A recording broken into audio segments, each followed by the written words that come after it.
Raising kids and running a household is no easy feat, especially when you consider yourself to be in a working parent household. However, the role that we play at work could be the key to secure our family, but only if you have an understanding between you and your spouse. If not, it may just be an added burden.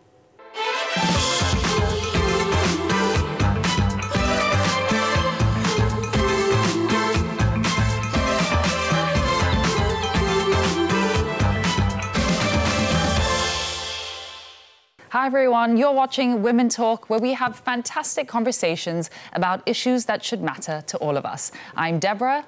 And I am Sazzy, and today we're going to be discussing a very interesting topic, something that I actually can relate to, and it's called double burden syndrome. Ooh, sounds like a heavy word.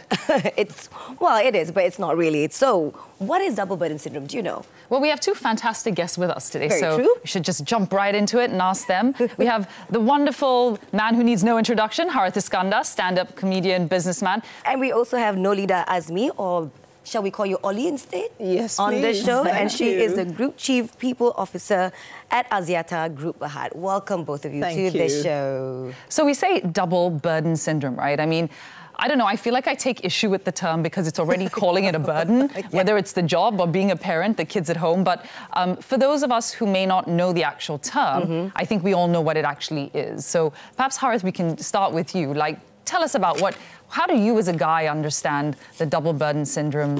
Well, as a kid, I was told I was a double burden all the time. And it had a lot to do with my weight as well, but no. So, of course, a double...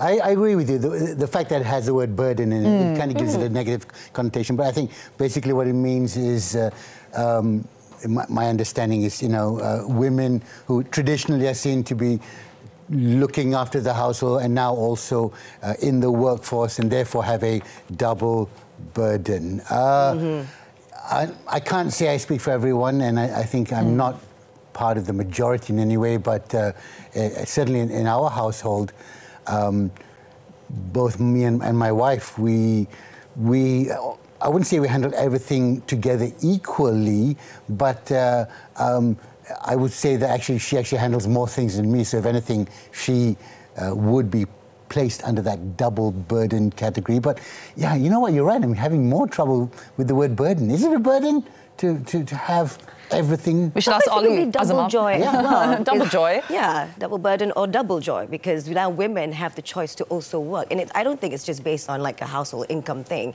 It's that women also have something to strive for. So, but anyway, let's just find out from Ollie. What are your thoughts on this? Absolutely. Double burden syndrome. Double burden really puts you in that mindset of a defensive mode. Yeah? Absolutely. Yeah. And I think increasingly women have opportunities to pursue something else beyond being at home. And there's nothing wrong with being at home.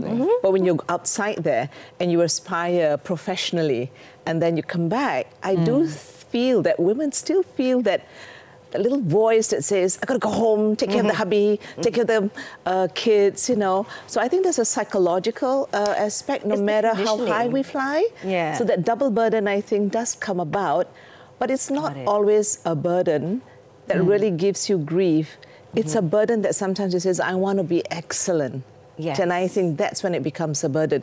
It's not in the delivery of the responsibility. It's the pressure that is put on it. So I think that's where it comes about to be double burden syndrome. Probably. Yeah. And a lot of women, especially in the double burden syndrome, a lot of women face. I think 4 out of 10 women, they face high levels of anxiety and stress from the current work-home situation. So, because women are told to take the increased workloads. So, what are the sort of understanding that you and your spouse have so that both of you are able to balance the stress? Because that was interesting, because after COVID, right, you had this whole hybrid working situation. Everyone worked from home, and it's not a bad thing, it's not a good thing. It depends who you ask, really, right? The family structure and setup. But then now you were saying earlier off air, you're saying we're home now, and so it's mummy this, mummy that, or daddy this, daddy that. What is that? What does that balance look like? Well, based on that, this is actually a true story. This just happened yesterday when we got home. Our daughter made a comment, she's 9 years old, to mom, oh, you said you were coming home early. And then my wife got a little bit defensive, but I have work to do. And then we spoke about it later on at night after the kids were asleep, and she felt bad that like, doesn't she understand that I need to work? And I'm like, she's 9. Yeah. You know? Yeah. And I felt, well, number one, my daughter didn't put that on me. Interesting. I was about enough. to ask that. Did she do that to you? But then I actually said to my wife, just don't tell her you're coming home early, because then you need to come home early. Yeah. I didn't do that, so maybe. Maybe. So, but you see, you're right in the sense that there is that. Could be a little bit of guilt. Even I felt a little bit guilty, like, oh, I mean, how would I have been different with my daughter at that moment? But now I'm beginning to actually realize more about what you just said earlier. It is how do you get away from that guilt? Can you? Is it? And we can't forget this is where we've been socialized into it. I mean, of course, a woman typically, you are the nurturer, the mother, but also the expectations from society, and that's in our DNA as well at this point. So it's that. It would always be a tug of war to a degree. But the reality now for many families out there is that a lot of families, especially in the big cities, they can't depend on a single income. Yeah. They actually need both mum and dad to be working. So that's where it's not just a choice, and it's great that women have the choice, but we need 2 incomes. But on top of that, sometimes then it comes, we talk about like shared load, shared responsibility, balance. What does that look like? I believe that works out firstly in the early conversations. I increasingly, when I talk to young professionals, as is when you're going to get married, firstly choose the right partner, because I think that's an expectation. Yes. Like you said, there's a societal norms that shapes all your aspirations, and I believe this working from home sometimes is a double-edged sword, right? Because your child says you're home, you can always cook lunch. Why does the helper needs to cook? Because there's always going to be a preference. So I think the balance works out is that, sometimes it's not just you do this, you do that. It's just like sometimes early on the couples have a conversation, you're better at this than that. And I was just explaining, we like to eat different cuisines during the week. My husband is better at cooking Italian, so it naturally falls on him to cook an Italian. I'll cook the Chinese. And somehow that balance of equation happens. And he loves washing dishes because he says, oh, sweetie, after manicure, I don't want to use spoil your hand. I'm like, thank you very much. So I think conversations and early expectations are key. Absolutely. I don't know. Yeah. We're going to take a quick break now. When we come back, we're going to talk a little bit about choosing, as you said, Ollie, choosing the right partner, partnerships, companionship, and how you find that perfect balance. Can it be perfect? We'll see you after this.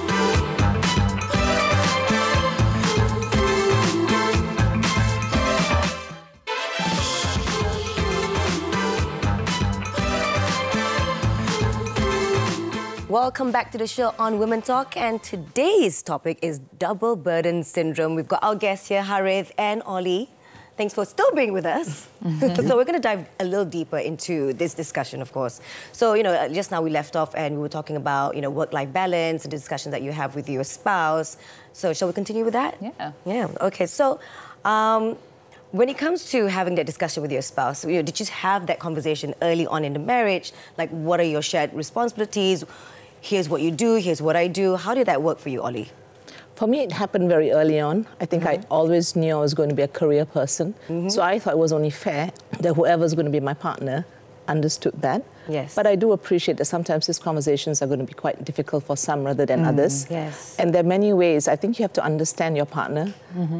And sometimes we live with blended families or we live in extended families. And I think that creates different dynamics. So I think you've got to find what works and when you need to do it and how. Because no matter what, we do have a little bit of societal sort of constraints within where we are. Yeah. So that conversation has to be very sensitive and respectful for both parties, that I have my aspirations, and increasingly more women are graduating. So their aspirations for career sometimes goes beyond money.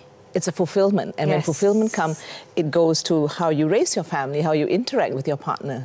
It's a very holistic experience, I think, when you have that honesty with yourself and with your partner. And I truly believe, I think for everyone, especially if I speak as a woman, you want to be supported in your choices, in your ambition. Yes.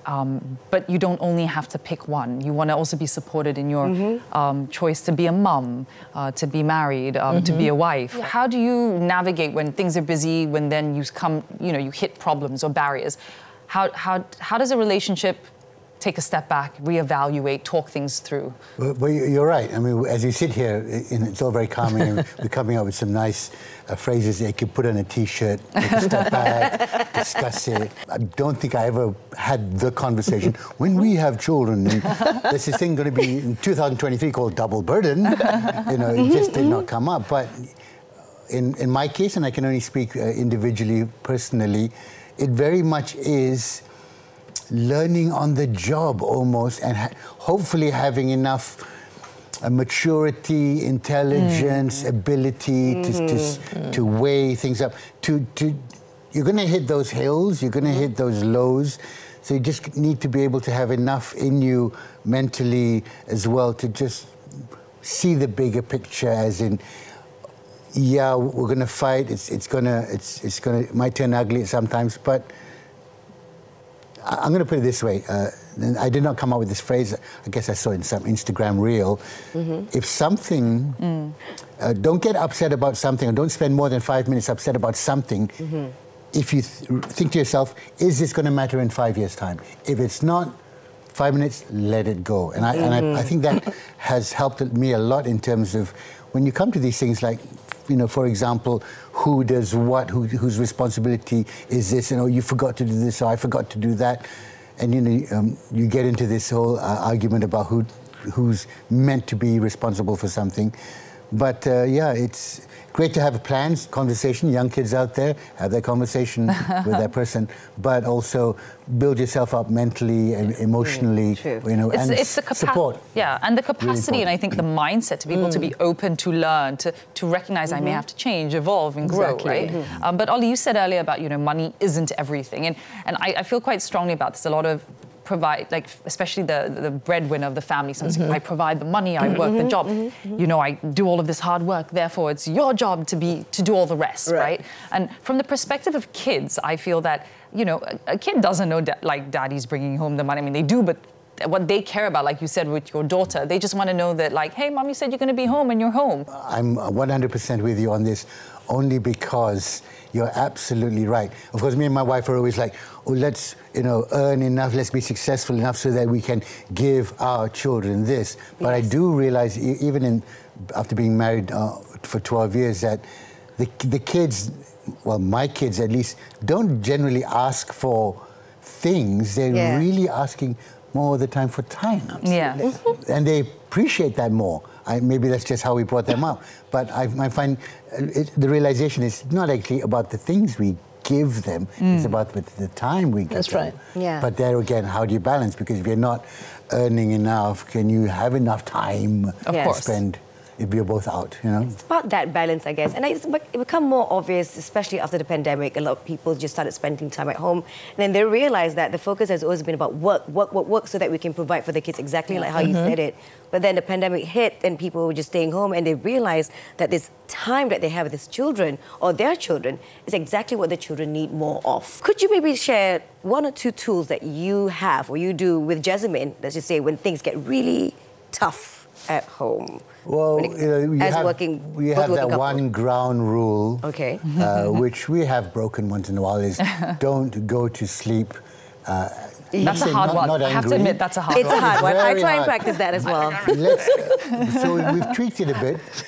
Right? Make sure you get it handled. You can still be angry and upset, but it needs to be handled. Even if handled means, listen, can you put a pin on this and pick this up at 2 o'clock tomorrow afternoon when we both have this hour. So I'm still angry. I know you're still angry, and blah, blah, blah, but are you in agreement? So then it gets handled. So we both agreed 2 o'clock tomorrow afternoon, pick up where we left off. So this is one tool. But once again, you've got to have the emotional maturity to recognize it's a tool. It's not about your feelings. It's about making something better at the end of the day. And I wanted to add, when something like this happens, we are role models to our children, and we want to talk about building that equal. Perhaps it may not happen in this generation, but when the kids grow up and they see their parents sharing roles, sharing responsibility, and then seeing, because you know what, it's not smooth sailing, like you say, but kids watch and say, how do the parents handle it? So not going angry is one. In our family, food is very Asian, right? So we make it mandatory to have our meals together, no matter how angry we are. Because then, they say that when food is digesting, good vibes come out, But I think subsequently it should not be glossed over. You have to go to the root of the problem. But I think acknowledging that there are blips in this is key, because we want to set reality for our children. Otherwise, they say, oh, my parents were so perfect. How come mine is not perfect? It's not always a bed of roses. Exactly. So we'll see you after this quick break.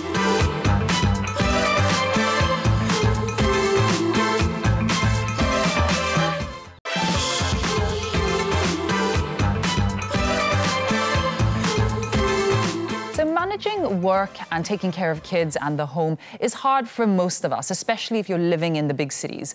But in a post-COVID world that we're living in, when we introduced hybrid working, it was a new phenomenon, and everyone got used to working in their pajamas, and they thought life was great. And they were like, I'm never going back to the office. Or just the top half. We saw a few of those incidences. But a lot has changed since then. So, Ollie, I wanted to ask you, you work at big company, Axiata.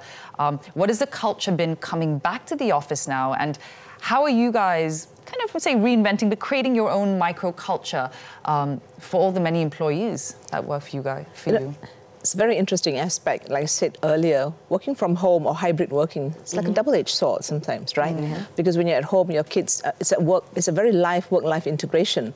So when people are coming to work, I think one of the very key things is that, how supportive are your co-workers? Because previously people were used to always be there when the child is sick. When for almost a year and a half or two, we were at home, right?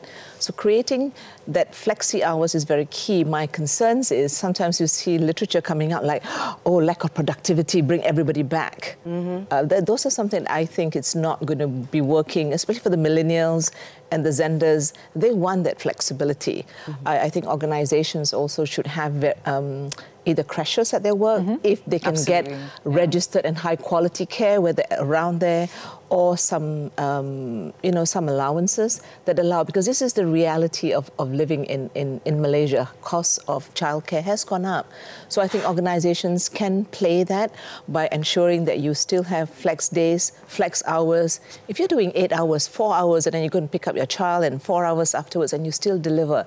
Seriously, should organizations really be so so pedantic about wanting to do 9 to 5? Admittedly, there are some roles you can't do that. Of course, but I think we should have enough. So I think organizations such as ours are, the well-being, and sometimes we also provide ability of counseling that could extend to how challenging it is to balance work-life, And the other thing is now everybody comes back to work, commuter trains get packed, you can't get on time, Grab doesn't come when it's raining. Those are the new realities of work that I think we should still have this flexibility in working, childcare, and a supportive ecosystem at work. I truly believe in all those principles. But that's fantastic. It sounds great. Is it happening? Yes, for mostly, I would say, because there are still some managers, I'm like, where are my people? I can't see them. Are they delivering? Do you know what I mean? So change management is a big thing in the organizations today. Like I said, there's always this reverse thing, bring everybody back to work. I don't think that's the answer. I think jobs can be designed to be much more carefully, to be productive, and really bringing a better balance. They always say that the pandemic brought the better versions of ourselves. I hope we don't revert back and really take it up to the next level. And I think there's something to be said about learning from each other. When you are with colleagues and you see the examples of other men and women in their work lives, in their balance and how they're handling things, we could notice it, right? We go, oh, that's quite an interesting way of handling a situation. I'm going to try that. And you take these best practices back home. I wanted to add one more thing. It was interesting because of the pandemic. More fathers are playing very participative roles. I'm hearing more colleagues that says, I need to leave because my wife is going out with her girlfriends. And I think managers would say, leave quickly. Because I think that's really supporting how we share roles and responsibilities at the office and at home. And I'm just going to pat myself on the back here. You're right about the whole supporting thing, because now I do say to myself, let me handle this with the kids and you go out with your friends. Which I'm not going to say it never would have happened before. It might have, but I find myself more easy to the idea, and it's not what's the Malay word? It's not so awkward. It's like, isn't that normal kind of thing? It's normalizing it, right? Exactly. It's become quite normal, actually. So, but I don't know whether that's because of the pandemic, but But there again, you know, I think we all agree here. We're of a certain social strata, we're blessed with certain, you know, ways that we were brought up, and it's probably very, very difficult for most people and a lot of people watching to try and like, well, I wish I could do that, but not that easy. Yeah. So, and I'm acknowledging that. But we are very blessed in Malaysia. You know, we do have great, for the most part, family support systems. We can turn to our grandparents, in the Asian household, aunties. right? We have the aunties, uncles, parents, in-laws to be around and helping us out as well. Yeah, and I do think it's slow shifts happening, I think, at all levels, right? Not just policy and government, but in companies like yours, individuals, in conversations we have, in examples of men being involved parents. I think we all learn, we listen, and hopefully we shift things a little bit. But for me, it was since the pandemic that I think Nash just didn't mind taking on more roles. I guess it's because a lot more men just started staying at home and then being more involved in the household, in taking care of the children. Then they realized, hey, it's not that bad after all. Or I enjoy it. After the pandemic, they're like, yeah, I can do this. I can do this now. Maybe that's why. Yeah. We recognize there's challenge. We recognize there's a barrier barriers to be able to overcome. But we got to see the good, right? Exactly. Yeah. Well, thank you guys for being on the show. Thank you. Thank you for sharing with us. Absolute pleasure. Thank you. And thank you guys for watching. We shall see you next time. Take care. Take care. Bye.